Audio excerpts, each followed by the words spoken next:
What's going on, everyone? Nick from Comic Culture here. Time for another key comic breakdown. This one, we're going to do Batman Adventures Mad Love from Paul Dini and Bruce Timm. Undoubtedly the godfathers of the DC animated universe, and really excited to get inside of this one because this one is actually a complementary story to Batman Animated Adventures. There was so much hype around Harley Quinn herself as being like the Joker's henchman. This is a little bit of her origin story.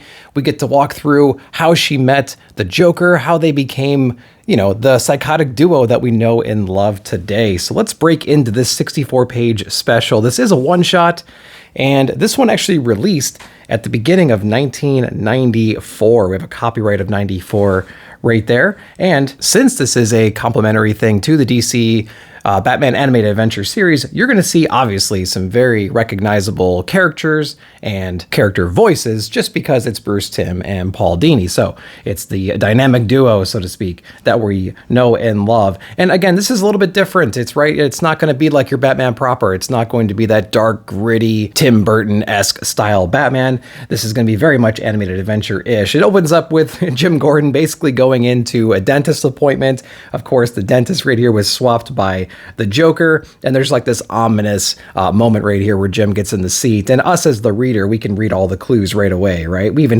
get some shades of purple and stuff like that in here as he's sitting down saying like, man, I hate these checkups. And of course, in classic Batman Animated Adventure fashion, we have the Joker with that iconic look, man. It's just so cool to see that style of Joker show up in here. Of course, with that maniacal laugh going on as well. He's got his pliers, he's got his scraper, whatever, that little mini rapier kind of tool right there. And of course, it wouldn't be an animated adventure book without Harley Quinn showing up with like her little prop guns, right? Blasting this little canister gun from that real thick pistol that she has. And basically it's a bunch of, strands, ropes, rubber bands, whatever it might be, hitting him in the lap and wrapping him up so he can't get out of that table. And we get our first appearance right here of Harley Quinn inside this issue. But what I wanted to point out here, and what I'll probably continue pointing out as I go through this book, is just the different perspectives and the shadowing and everything, and the line work and the inking over here. Everything is very, very clean. The colors are very vibrant and they pop. Again, it has that animated adventure feel that we all know and love. But like, this is a great scene right here. This is my favorite panel of this page, I would say, just because you have Jim basically tied up in his chair right here. We have Harley just waiting for that next thing, man. She is eager to go. She's leaning in. She's very professional at the same time. And we have Joker basically trying to figure out like, what are we going to do next, man?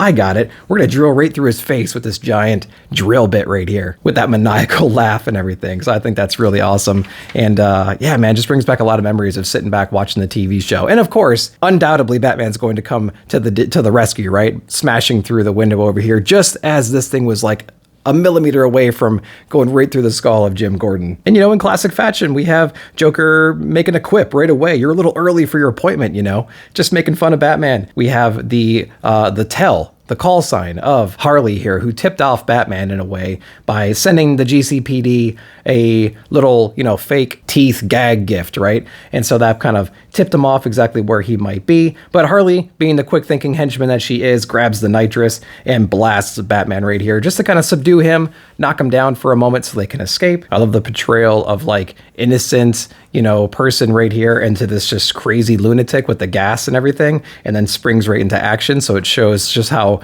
crazy and how fast she can flip her personality rather, from like this innocent, hey, did I do that kind of a thing, into like this maniacal figure right there. So trying to incapacitate Batman right here. And of course, as we know, whenever Harley gets the upper hand, gets a laugh off or whatever, Joker does not appreciate that, right? He's the one who drops the punchlines around here, and he quickly reminds her of that. And this is kind of your first scene right here of the relationship between the two and how toxic it will become throughout this issue. And it's something that we're gonna have to resolve over time, but it also shows Harley's like blind loyalty to this lunatic as well. So we're gonna get into that more as we go. Batman pretty much out of the picture right now, trying to recover. Jim's still locked up. Joker and Harley trying to leave in here, and Joker giving him the last parting gift, a friggin' hand grenade right in the lap of Jim Gordon. But luckily, Batman reacts really quickly and throws it out the window, and we get this amazing shot right here with this explosion coming back from the outside, blasting into the room, and Batman with the cape and cowl protecting himself, and Gordon basically saying, man, it's just one of those days, man, So that was what a great opening sequence right there, just to kind of show us exactly how crazy these two are. And of course, we get Batman saving the day. Next, we have this title page right here, Paul Dini and Bruce Timm with the script, plot, and art. We have our other creative team members as well on there. Iconic scene coming in from the outside in that awesome Batmobile that we know and love from the animated series, touching base with Alfred, basically going over the events of the night, saying that basically, yeah, I'm back. That means Joker didn't kill me. And, maybe he's even slipping up a little bit because he's got this new henchman, Harley Quinn, who's got, not so mysterious background to Batman, but we're getting the reader caught up right here. She has a history of being a gymnast over at Gotham State University, but she kind of like slept her way through psychology school, and it's alluded to pretty heavily, obviously, into here with her D- on her thesis, taking advantage of her abilities and talents to bring that D- up to an A+, kind of working her way through school with, I guess, the dreams to become this like star, right? And we're going to get into that a little bit more. She takes the job over in Arkham, and we're going to dive into maybe the rationale behind that a little bit later in this issue. But we do catch up with Joker and Harley back over in their secret headquarters, and Joker, very busy, just scribbling away, trying to figure out the next plan to take out Batman. Of course, Harley has other things on her mind. She wants to celebrate. They had a pretty good night, even though it didn't go according to plan, but it was still a lot of fun, exciting, and everything, and she wants to celebrate the only way apparently she knows how. But Joker is, pretty heads down right now, trying to think of the next big grand plan to take out Batman. And I just love all these little things down here, like that's the knife, and they're all pointed towards like Batman's head. So it is pretty cool to see him, just kind of sitting back trying to plot and scheme, because you don't see that in the books. You just see like the execution of people's grand plans. But this is him like sitting up alone in his little loft area up there, scribbling away, trying to come up with this big plan. And meanwhile, you have a heck of a distraction over here trying to, push the night into a different direction. But unfortunately for Harley, Joker wants nothing to do with this. He is solely set on getting revenge on Batman right here, just screaming at her, walking away, throwing some quips back at her. Batman was right. That setup today was corny with the teeth and everything. It was that tell, right? And Harley's still trying to defend herself, and just going down to the basics, like, hey, why don't we just shoot him? Why don't we just get rid of him easily, right? But Joker wants an elaborate plan with like the perfect amount of humor, and there's got to be a joke, there's got to be a punchline, there's got to be something else behind it, right? It just can't be a quick, simple, just bang, you're dead. But Harley, we're going to see here, is of the mindset that like Batman is in the way right now. You know what I mean? Like he is something that is preventing Joker and Harley from being happy, to like growing up, having kids, whatever that future looks like. But she doesn't understand that Joker just does not have that same perspective. Joker wants this forever tension between him and like a formidable hero, and Harley is just not in the picture. She's only in the picture when Joker wants her in the picture. And of course he finds this other elaborate plan that he had back in the day, but there's this one problem with it. Basically, it's a trapdoor that Batman would fall into, and he would fall into a tank full of piranhas that are poisoned with the Joker toxin, so they're smiling, and that would be like the big joke or whatever. But he's tried to get piranhas to smile using the Joker toxin before, and it just won't work. So it's not going to be a good plan, because he wants that big laugh at the end. And of course he's lamenting over here, just kind of being all dramatic and throwing the plans to the side. And here's Harley with that one thing on her mind still, unfortunately calling him Puddin', which was the last straw, being dragged down and thrown basically in the washroom or whatever this little like side room is where the hyenas are, and she falls right into some muck or whatever, right? Whatever this might be in the alleyway. And this is the moment right here where we get to see Harley kind of evolve a little bit, basically saying, Batman is in the way. He's the guy that's preventing me from having this dream life with Mr. J. And she starts to reminisce on how they first met, going back when she was Harleen Quinzel, coming out of school, going into Arkham Asylum, wanting to be a psychiatrist there. And there's some other folks here, some other staff members. This is Joe Leland over here. She's introducing herself to Harley Quinn, kind of questioning Harleen's motive right here, basically saying like, hey, I noticed that you're new here, you have such stellar grades, and for some reason you're coming here, and maybe you're attracted to like high profile cases that might, make you a lot of money if you write books on them or write papers or whatnot. And so she has this like ulterior motive figured out right here. And we get to see where that ends up going when she meets the Joker right here. There's like an immediate attraction. She's kind of starstruck right here. Like, oh my God, the Joker. I can't believe it. Completely ignoring the feedback from Joan in these panels here. Joker giving her the wink, basically blushing. Somehow she gets a note inside of her office from Joker. And when she asks about it, he says, yeah, it came from me. I went in there and grabbed it. She doesn't immediately turn him in for basically escaping his cell at night.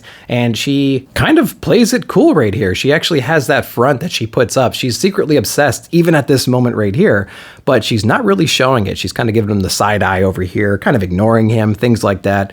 Joker's trying to win her over as best she can. And of course, we see as she's kind of walking away, she hears that Joker will give away like some of his secrets, right? And so she thinks she might start playing him, hey, if I start giving this guy attention, maybe he's going to give me all the secrets I need to, write that book or whatever and really become famous and rich. And so they start their therapy sessions right here. And he basically goes into a story about his childhood, about how his dad used to beat him up and he was a drunk and he took him to a circus and things like that. And they saw this one act and it made his dad laugh and whatnot. And he tried to recreate that exact same joke at home one night when dad came home drunk and he ended up getting beat up instead. And so there's this real tearjerker thing here. It seems like a real authentic moment. And Harley is just really kind of eating it up. There's some internal dialogue here that suggests like, oh yeah, maybe there's more to this guy. You know what I mean? Oh, he is damaged, to things like that. And she has all these notes over here, as a psychiatrist would write, based on the story that he's telling right now about like, oh, what could be wrong with this guy? What are the milestone events inside of his life?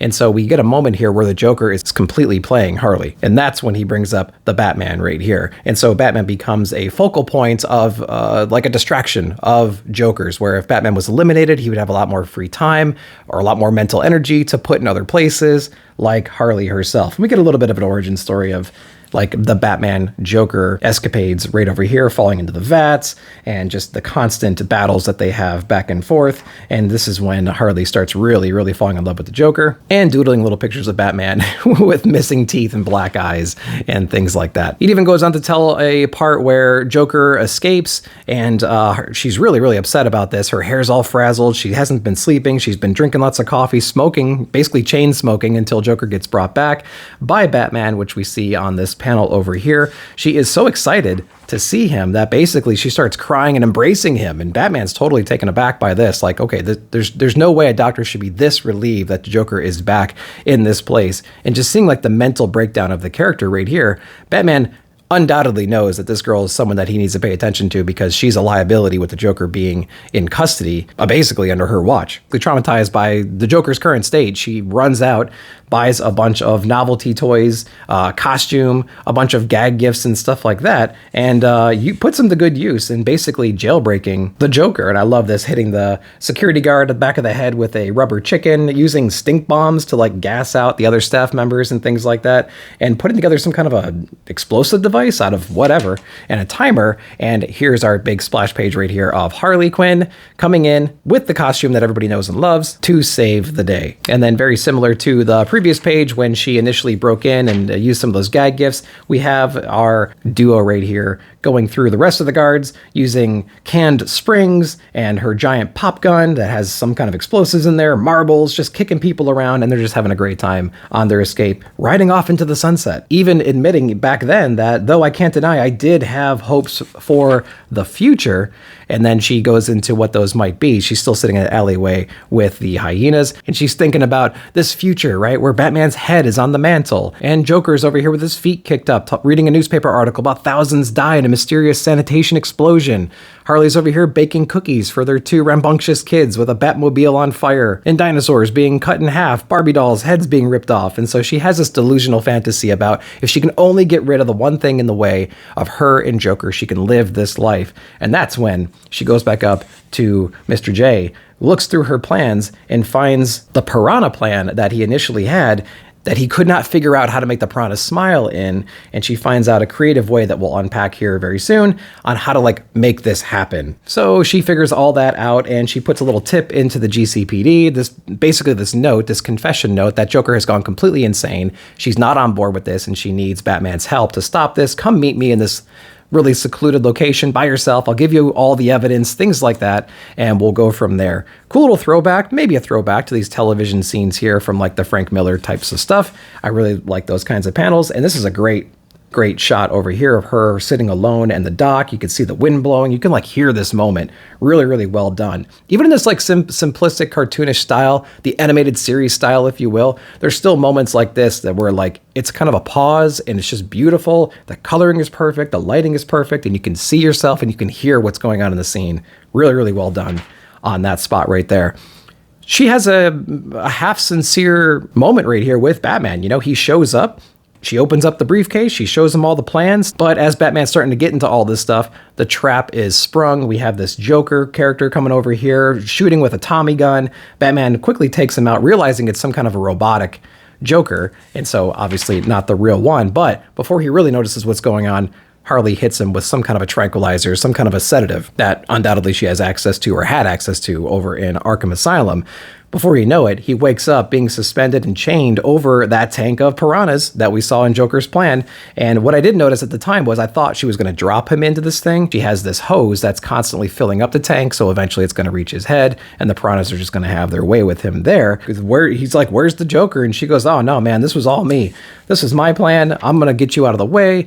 You're the reason why me and Mr. J can't be happy, and he's going to be so happy about all this stuff. He had this plan. It wasn't going to work, but I figured out how to make this work. These piranhas wouldn't smile on their own, but I'm going to hold you upside down in this tank, and from your perspective, the piranha will be laughing at you instead of frowning, and so I figured this out, aren't I so smart? But Batman, being the quick-thinking Dark Knight that he is, he basically says, you know, like, well, where's the Joker in this? Because he understands the Joker's motivation. He understands the drive that he has. It has to be his plan executed his way with his type of punchline at the end, and he knows that Joker will not be happy that Harley took this initiative, took his plan, and was executing it without his permission, and so basically, he's going on about how, like, you know, the Joker's not going to be cool with this. He's just not going to be on board. He's going to hate you for this. You're the henchman. He's using you all the way from the beginning.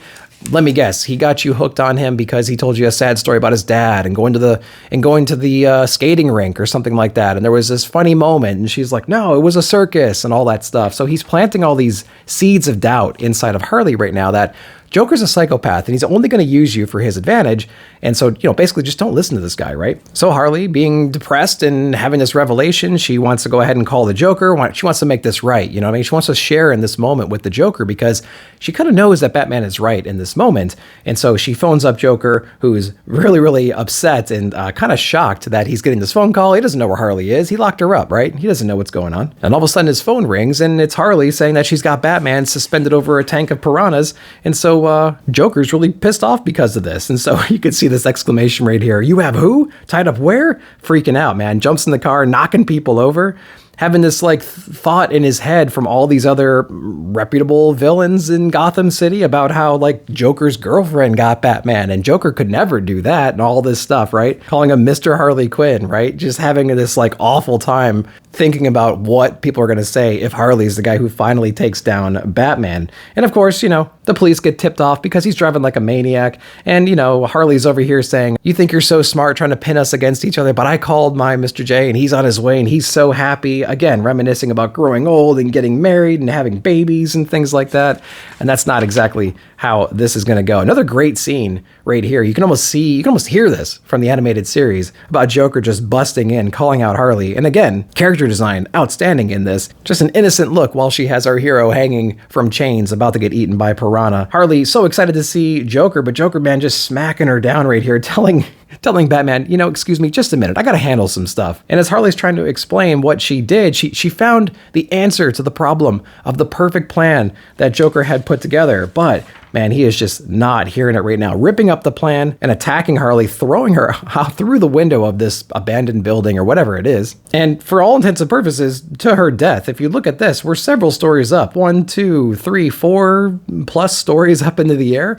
And then he comes back to check on Batman. Harley with like this bloody mess down here. Pretty shocking scene right there. I was like, oh my God, are they going to kill Harley in this one-shot thing when she's obviously living on in the animated series and other comics and whatnot? She's okay. She's right there. And she actually admits, it's like, hey, it was my fault. I didn't get the joke. The joke that the Joker was trying to have with these plans of his. she's not capable of understanding his brilliance, in other words, you know what I mean? And so Joker rescues Batman, which is really strange, but hey, he's not going to let this happen because, again, it wasn't his plan, or it wasn't his execution of the plan, rather. But he's not going to put a good opportunity to waste. He has Batman tied up, and Joker's going to take advantage of the situation if he can, so he pulls out his gun about to blow Batman's head away, which is funny because this was the original plan that Harley had anyways. Like, why don't we just shoot him and get this over with? But Joker wanted to make it more personal and maybe not even wanted to execute killing Batman. He goes back and forth, does not get the ultimate chance right here, and Batman kicks him, dodging the bullet. It shatters the tank, and so now we have all these crazy piranhas spilling everywhere. Meanwhile, Batman's hopping around trying to get to his utility belt, which has a lockpick, and he ends up breaking free. And then Joker's being chased by Gordon, who inevitably runs up to the roof of the building, and Batman is on the chase. This is a great scene right here where Joker pulls out what he thinks is a pistol, but it turns out to be just like an angry piranha, which is like equally as terrifying if somebody throws it at you because you just don't know what the heck that thing's capable of doing. And they have a little bit of a showdown here on the top of this moving train that Joker jumps to from the building top. And again, you can hear this moment. You can hear these voice actors walking through this scene. And I just absolutely love how you can make that connection because we had that animated series voice and sound in our head.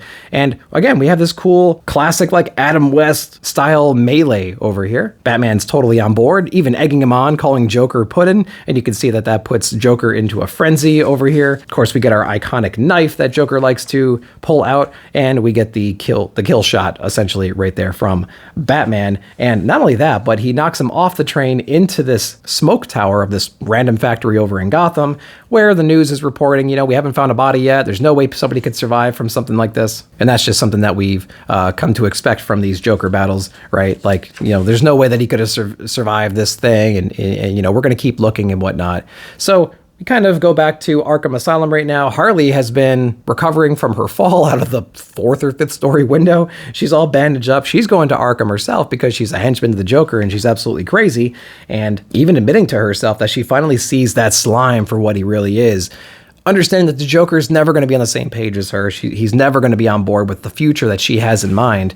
And then we get this really telling scene right here where she's put inside of her bed, and that previous doctor that saw her before is basically saying, like, listen, I told you it was going to end up like this. You shouldn't have gone down this path, and now look where you are. How did it feel to be so dependent on a man that you give up everything for him and get nothing in the return? And while Harley's sitting there thinking about those words, and she says, it felt like a kiss. And as she looks over, she sees a vase with a single rose inside of it and says, feel better soon, Jay. So whatever lessons learned that Harley had over this past experience are completely out the window because this psychotic dude sent her a rose, which was basically the call sign initially in the beginning of the story to get her attention to begin with. And so now we're back head over heels with the Joker. Now, I think this is a great story. It obviously has its problems, to be sure, but I just love the evolution of Harley that we have now. She's not nearly as dependent, if at all, with the Joker at this stage. She has her own animated show, which has taken the character in a completely different direction, where she's like leading her own gang of people, and her origin story has been retold and recontextualized a few different times now, and I'm really just enjoying the love for this character. I think it's a really unique and deep character, and I think there's a lot of different things we can explore with this character, even still. And I think it just takes the right creative team to provide that background, that context, that point of view, that characterization. And I think we can get something really, really cool out of Harley in the future. But there you have it. There is Batman Adventures Mad Love one shot. Basically the origin and the relationship, the early relationship between Harley and Joker. I appreciate you watching the video. Like, subscribe, share, hit that bell notification to be alerted whenever I put out new videos. Thanks again for watching. We will see you in the comments.